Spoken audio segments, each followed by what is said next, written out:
I want to refer you to a couple of Speaker's rulings. And this is the Speaker's ruling 205.2, which reads, "It is central to the democratic idea that the purpose of elected public office is to serve the public, not to enrich the office holder or his or her personal connections. It is important for members to ensure they do not use their position to influence the legislative process for their own advantage or that of someone with whom they are connected." Mr. Speaker, I have spent a little bit of time going through the pecuniary interest register, and I have just had the library return a document stating a number of members own property development companies in Auckland. One moment. Look, we're in the middle of a vote here. I thought your point of order related to a vote. Well, and no, it does. The member will sit down, because you should have brought the point of order up before we went to cast the vote. I've called for the votes, and the clerk now is assessing those votes, and we will have the result of those votes, and then the member continue with his point of order. I'll ask the clerk to continue.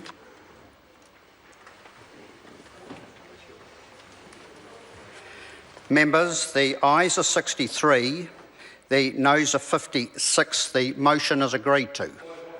No, we haven't. Housing Restructuring and Tenancy Matters, Social Housing Reform Amendment Bill, third reading. Taxation, Social Housing Reform Bill, third reading. Housing Corporation, Social Housing Reform Amendment Bill, third reading. KiwiSaver Homestead Amendment Bill, third reading. Now, point of order, Ron Mark. Speaker, to continue my point is this: we have done a search using the Parliamentary Library Services, and it is now clear to us that a number of government members who have just voted have strong interests in property development companies in Auckland. In silence. Yeah. Points of order in silence, please. Ron Mark. Thank you, Mr. Speaker. It is clear from the register that some 24 National Party members have 48 properties, but it is also very clear and concerning, and this is why I tried to give an opportunity for the government to consider before they cast those votes, that a number of National Party members who just voted have strong interests in property development companies that could stand to gain from this legislation being moved through the House. No. And I'd ask you to declare the vote invalid and to recast it. The member. Order. Order. Now, we're dealing with a point of order, and there will be silence. If the member had concerns about this, we've had a 4-hour debate. We started this debate at 9 o'clock this morning. So we've had 4 hours of this, over 4 hours now of this debate. If the member had concerns, he should have brought them up at that stage. We cannot interfere with the vote. The vote has been taken. I've announced the result, and the clerk has read the third reading. That's the end of the matter. If the member has concerns, then the course of action for him to take is to actually go through the Speaker and to be able to lodge a complaint.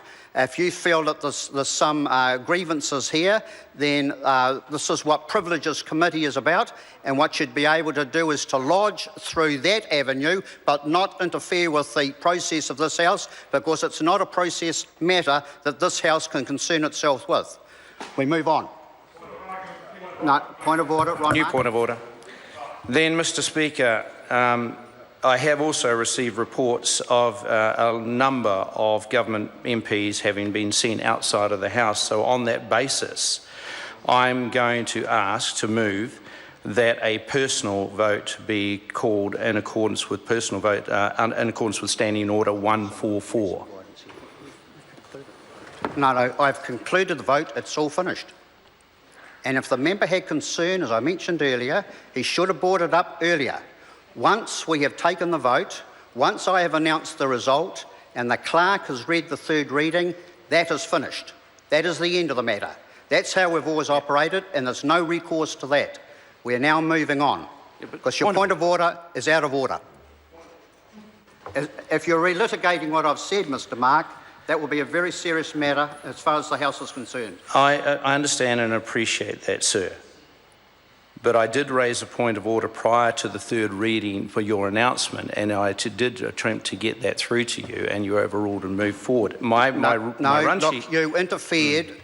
Once we've started the vote, when you raised a point of order, I thought it was in regards to the process that we were going through at that stage. Your point of order has been about what you consider to be some affairs of certain members of Parliament, which is a very serious matter.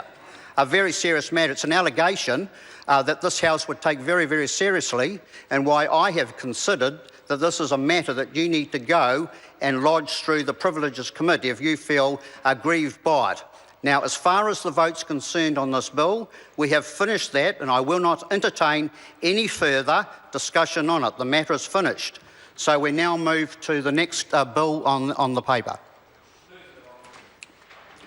Tactical genius, Rob. The Honourable Amy Adams. Mr Speaker, I move